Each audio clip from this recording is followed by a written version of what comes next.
رمضان المبارک میں 17 تاریخ 17 رمضان، یہ تاریخ اسلام کے لیے انتہائی اہم دن۔ میرے دوستوں، بدر کی وہ جنگ جو اسلام کی سب سے پہلی جنگ ہے، اور بدر کی وہ جنگ جو مسلمانوں کے لیے بے سر و سامانی اور بغیر ہتھیار کی کمی اور جانوروں کی کمی اور خود کے کھانے کی کمی کے بیچ میں مسلمانوں کو، مجاہدین کو میدان جنگ میں ٹھہرنا پڑا۔ میرے دوستو، ایک چیز ذہن میں رکھنا بہت ضروری ہے کہ جب سے قوم اسلام کی تاریخ کو جاننا چھوڑ دیا اور ہم نے جب سے اسلام کی تاریخ کو پڑھنا چھوڑا، سمجھنا چھوڑا، اور ہماری نسلوں میں ہم نے اسلام کی تاریخ کو سنوانا جب سے چھوڑ دیا، تو اسی وقت سے ہمارا زوال شروع ہوا۔ اس لیے کہ میرے دوستو، آنے والا زمانہ ایک امید ہوتی ہے ہر قوم کی،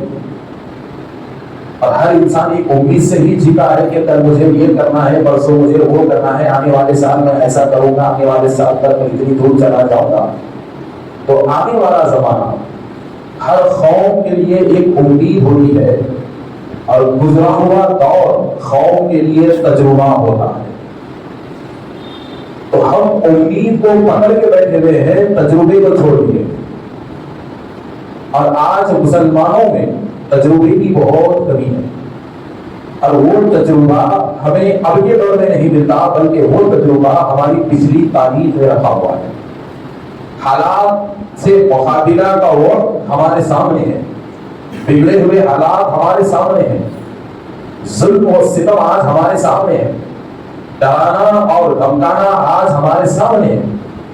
اور ہر سال ہمارے لیے قانونی دباؤ میں ایک ایک چیز کو تنگ کی جا رہی ہے۔ تو سارے مسلمان یہ دیکھ رہے ہیں اور یہ سمجھ رہے ہیں کہ آنے والا زمانہ ہمارے لیے اور بھی خطرناک آئے گا، اور ہر کوئی ایک دوسرے سے بول رہا ہے کہ زمانہ اور بھی بگڑے گا، حالات اور بھی بگڑیں گے، حالات اور بھی بگڑیں گے، مگر پتہ نہیں کہ اس مسلمان کو کیا ہو گیا ہے کہ آج کے دور کا مسلمان آنے والے حالات سے ڈرنے تو تیار ہے، مگر گزرے ہوئے زمانے سے تجربہ لینے کے لیے تیار نہیں ہے۔ آنے والی شخصیتوں سے تو ڈر رہا ہے، موجودہ لوگوں سے تو ڈر رہا ہے، موجودہ لوگوں سے تو پریشان ہے، مگر گزری ہوئی شخصیتیں جو بڑے بڑوں کو کچل کے چلے گئی، ان کی زندگی کو پڑھ کر مقابلہ کرنے کا تجربہ لینے کو آج کا مسلمان ہرگز تیار نہیں ہے۔ تو میرے دوستو، بدر کی یہ جنگ قیامت تک کے آنے والے مسلمانوں کے لیے ایک بہت بڑا تجربہ چھوڑ کر چلے گی، اور حقیقت میں بدر کی جنگ اور بدر کا میدان اور بدر کی شخصیتیں اور بدر کے مجاہدین ملت اسلامیہ کے لیے بہت بڑا تجربہ ہے، بہت بڑا تجربہ ہے۔ آپ کو معلوم ہے، بگڑے ہوئے حالات میں بھوک اور پیاس کے ساتھ کم ہتھیار میں ایک بڑی طاقت سے مقابلہ کرنے کا نام جنگ بدر ہے۔ رمضان کا مہینہ ہے، آپ بدر کے حالات سنیں گے تو آپ حیران ہو جائیں گے، کہیں گے کہ یہ کیسے ہو گیا، یہ مقابلہ کیسے ہو گیا، یہ مقابلہ کیسے ہو گیا۔ میرے دوست کو دیکھیے کہ ایک مختصر سا خاکہ آپ کے سامنے میں بدر کا پیش کرتا ہوں، اور ان کے بدر اسلام کی اتنی اہم جگہ ہے، اتنی اہم جگہ ہے کہ اللہ تبارک و تعالیٰ نے قرآن مجید میں 3 سے 4 مرتبہ اس جنگ کا ذکر کیا، اور جس جنگ میں اللہ کی مدد بدر کے میدان میں ہوئی، اس مدد کا ذکر کیا، اور پروردگار نے کہا کہ ہم نے بدر میں تمہاری مدد کی، اس حالت میں مدد کی جبکہ تم کمزور تھے، تم کمزور تھے، ایسی حالت میں ہم نے تمہاری مدد کی۔ تو وہ مدد اللہ کی کیسی آئی، اور کس حالت میں اللہ کو مدد آتی ہے، اور اللہ کی مدد کے لیے بندے کو کیسے ثابت قدم رہنا ہے، یہ بدر کا میدان ہمیں بتاتا ہے۔ آپ حضرات جانتے ہیں کہ رسول اکرم صلی اللہ علیہ وسلم نے مکے کی زمین پر جب اسلام کے پیغام کو عام کیا تو کتنا بڑا ظلم آقا عالم صلی اللہ علیہ وسلم سے ہوا۔ جب یہ ظلم حد سے زیادہ بڑھ گیا، تو اللہ تبارک و تعالیٰ نے مکے کے کافروں کی ایک بڑی جماعت کے دلوں میں ہمیشہ کے لیے کفر کی مہر کو لگا دیا، اور رسول اللہ کو حکم دیا کہ آپ ہجرت کیجیے۔ تو راتوں رات رسول اکرم صلی اللہ علیہ وسلم ہجرت کو نکل کے مکہ چھوڑے مدینہ کو ہجرت آپ نے کیا، اور ہجرت کا سارا خاکہ آپ حضرات نے شاید کہ سنا ہوگا کہ کتنی خطرناک رات تھی. اور وہ ہجرت کی رات ایسی خطرناک رات تھی کہ مکے میں جتنے قبیلے تھے سارے قبیلوں نے اس رات رسول اکرم صلی اللہ علیہ وسلم کو شہید کرنے کا عہد کیا تھا،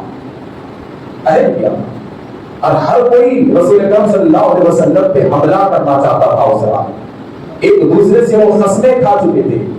تو ایسی خطرناک رات اللہ نے حکم کیا کہ ابھی آپ نکل کر دیں. رسول اکرم صلی اللہ علیہ وسلم رات کے آدھے حصے میں گلیاں پہرے سے بھری ہوئی ہیں، گھر کافروں کے پہرے سے گھرا ہوا ہے،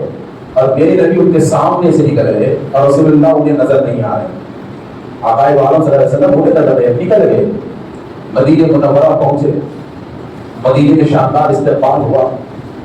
اور ایک کے بعد ایک کے بعد ایک کے بعد ایک کے بعد 2 سال تک مدینہ مسلمانوں سے بھر گیا. اور آپ کو معلوم ہے مدینہ منورہ میں پہلے ہی سے مسلمان تھے، اور جو مدینے کے پہلے ہی سے پیدائشی مقیم تھے وہ لوگ الگ الگ دنوں میں ٹکڑیوں پہ کبھی 5 کبھی 10 کبھی 6 کبھی 20 ایسی شکل بنا کے مکے کو آتے اور رسول اللہ صلی اللہ علیہ وسلم کے ہاتھ میں اسلام قبول کرتے چلے جاتے. تو ایسے مدینے میں ان کی بہت بڑی تعداد جمع ہو گئی تھی، اور ان کا ذریعہ معاش، ان کے جینے کا ذریعہ کھیتی باڑی تھی.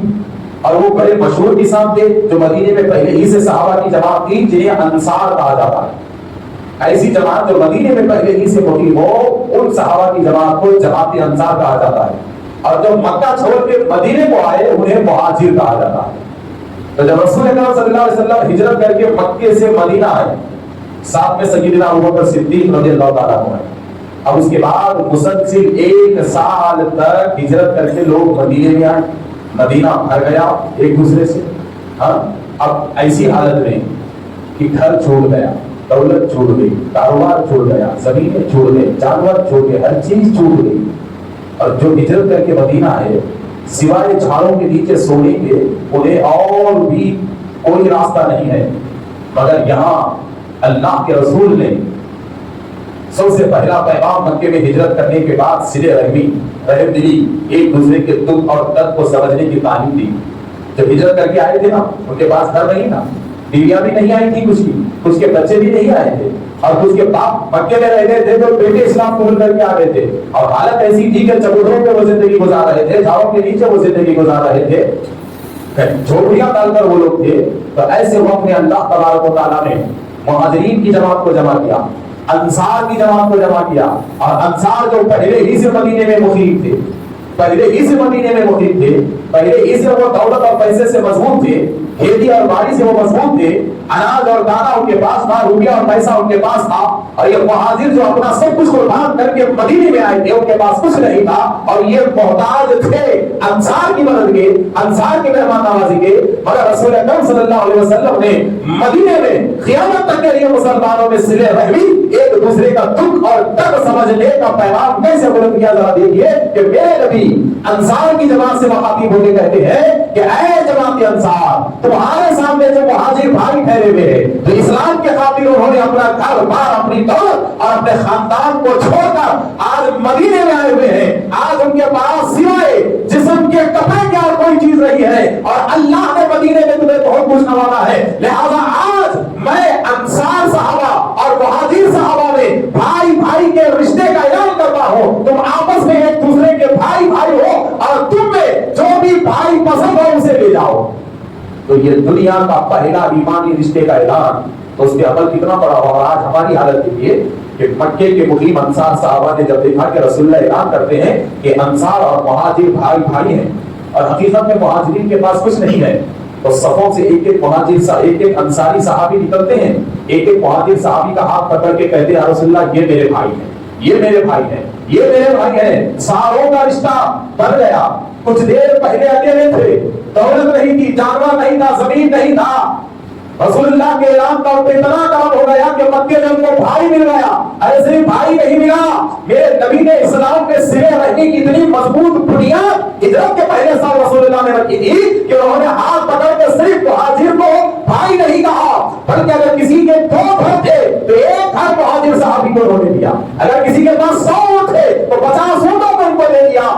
اب تو یہ ہے کہ اگر کسی کے پاس 2 بیویاں تھیں اور وہ مہاجر صحابی غیر شادی شدہ تھے تو اپنی ایک بیوی کو طلاق کے بعد ان کے نکاح میں دے دیا، ان کے نکاح میں دے دیا۔ اتنی مضبوط صلہ رحمی کی بنیاد رسول اکرم صلی اللہ علیہ وسلم نے میدان مدینہ میں ڈالی۔ تو یہی صلہ رحمی، یہی اتحاد، یہی ایک دوسرے کا دکھ اور درد سمجھنے کا جذبہ، یہی رسول اکرم صلی اللہ علیہ وسلم کی تعلیمات کو سمجھنے کا جذبہ، یہی اطاعت رسول اور اللہ کی فرمانبرداری کا یہی جذبہ میدان بدر میں انہیں کامیاب کرتا ہے، بدر کے میدان میں کامیاب کرتا ہے۔ اور بدر کا وہ میدان کہ میرے دوستوں دیکھیے مختصر اب کب ہوا، کیسے ہوا، اس کے وجوہات کیا ہیں، یہ سب بتانے کا وقت جمعہ میں نہیں رہتا ہے، اس لیے کہ میں بار بار آپ کو کہتا ہوں کہ میرا ٹائم کانٹا نیچے اترنے کا رہتا ہے، اوپر چلنے کا ہے، تو کانٹا جلدی جلدی نیچے اترتے رہتا ہے۔ تو اب ذرا دیکھیے کہ کا کو کیسے چھوڑ دیجیے، چھوڑ دیجیے۔ رسول اللہ ہجرت کر کے نکلے نا تو مکے کے بڑے بڑے لوگ جو ہیڈ لائن میں ہمیشہ آتے تھے، ابو جہل، ابو لہب، عتبہ، شیبہ، ہے نا، عتبہ اور شیبہ اور پھر خاندان بنو امیہ، یہ لوگ اسلام کے مخالف میں ہیڈ لائن میں ہمیشہ رہتے تھے، ہمیشہ ہیڈ لائن میں رہتے تھے، اور ان کا ایک ہی مقصد تھا رسول اللہ کی شہادت۔ اگر جب میرے نبی ہجرت کر کے مدینہ گئے تو ان لوگوں کا ایک تصور تھا کہ یہ لوگ بھوکے پیاسے وہاں کب تک رہیں گے، بغیر بیوی بچوں کے کب تک رہیں گے، یہ فقیروں کی جماعت، یہ بے یار و مددگار لوگوں کی جماعت کب تک رہے گی، تھوڑے دن رہیں گے، تڑپیں گے، سر و ساز و سامان میسر نہیں ہوگا، اسلام سے پھر جائیں گے۔ مگر ان کے خواب کو انہوں نے الٹا ہوتے ہوئے دیکھا، اسلام مدینے میں ترقی کر رہا ہے، ترقی کر رہا ہے، ترقی کر رہا ہے، تو آخرکار تجارتی سامان کے لوٹنے کا جھوٹا بہانہ بنا کر مدینے پہ حملہ کرنے کا پلان بنایا گیا، مدینے پر حملہ کرنے کا پلان بنایا گیا، اور ابو جہل کے نچانے پر، اس کی شعلہ بیانی پر، اس کی اثر انگیز تقریروں پر مدینے پہ حملہ کرنے کے لیے، مسلمانوں پہ حملہ کرنے کے لیے سب سے پہلے 1000 کافروں کا دستہ مکے سے نکلتا ہے، اور یہ سوچ کے نکلتا ہے کہ اس سے بڑی فوج کی ضرورت نہیں ہے، اس لیے کہ وہ بھوکے پیاسے ہیں، وہ کمزور ہیں، ان کے پاس ہتھیار ہی نہیں ہے۔ بھلا 2 سال میں کون جنگ کی تیاری کر سکتا ہے، 2 سال میں کون ہتھیار جمع کر سکتا ہے، 2 سال میں کون جنگی ساز و سامان جمع کر سکتا ہے، سنبھلے تک 2 سال نکل گیا اہل مدینہ کو، ایسے برے حالات مدینے میں چل رہے تھے، تو فوج نکل گئی اور بڑے بے فکر ہیں کہ حملہ کریں گے، کہ بھوکے اور پیاسوں کو ختم کر دیں گے۔ اور حقیقت میں اس وقت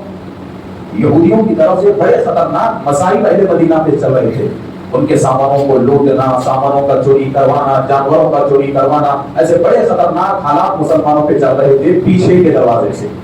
معاشیت تباہ ہو رہی تھی پیچھے کے دروازے سے مسلمانوں کی، ان کے قدموں کو مکمل طور پہ مضبوط ہونے نہیں دیا گیا مدینے میں 2 سال کے اندر قسم کے سازشوں سے، اور کمزور تو تھے، اور مکے میں جنگی تجربہ رکھنے والے لوگ تھے، تو جنگی تجربے کے حساب سے انہیں یقین ہو گیا کہ یہ مقابلہ نہیں کر سکتی، ہتھیار ڈال دیں گے اور ہمیں گرفتار کر کے مکہ لائیں گے۔ اچانک پلان کیا گیا، نکل گئے، اب جنگ کا میدان بدر بنا، جو مکہ اور مدینے کے بیچ کا علاقہ ہے، بدر کا میدان بنا۔ ادھر رسول اکرم صلی اللہ علیہ وسلم کو خبر ہو گئی کہ مکے سے ایک لشکر نکلا ہے اور وہ مدینے پہ حملہ کرنے والا ہے، اور پھر لوگوں کو بدر کے میدان میں اپنا پڑاؤ ڈال کے بیٹھا ہوا ہے۔ رسول اللہ کو خبر ملی تو میرے نبی بڑے بے چین ہو گئے، اور آقا عالم صلی اللہ علیہ وسلم نے اعلان کروایا کہ سارے مجاہدین کو میرے سامنے جمع کرو، تو سارے مجاہدین، سارے اہل اسلام رسول اکرم صلی اللہ علیہ وسلم کے سامنے جمع ہو گئے۔ تو میرے نبی نے جب ساروں کے چہروں کو دیکھا تو کوئی فاقے میں مبتلا ہے، کوئی بھوک میں مبتلا ہے، کوئی بیماری میں مبتلا ہے، کوئی کمزوری میں مبتلا ہے، البتہ کہ کسی نہ کسی کوئی نہ کوئی عذر کسی نہ کسی کو لگا ہوا ہے۔ تو جسمانی حالت ان کی ایسی نہیں ہے کہ مقابلہ کرے، جسمانی حالت ان کی ایسی نہیں ہے کہ وہ تلوار اٹھائے، معاشی حالت ایسی نہیں ہے کہ وہ ہتھیار خریدے، پیروں کی حالت ایسی نہیں ہے کہ وہ لمبے پیدل سفر کو نکلے، اتنی کمزور حالت میں اہل مدینہ ہے۔ تو ایسی کمزور حالت میں بھی رسول اکرم صلی اللہ علیہ وسلم اعلان کرتے ہیں کہ اے میرے جانثارو، اے مجاہدان اسلام،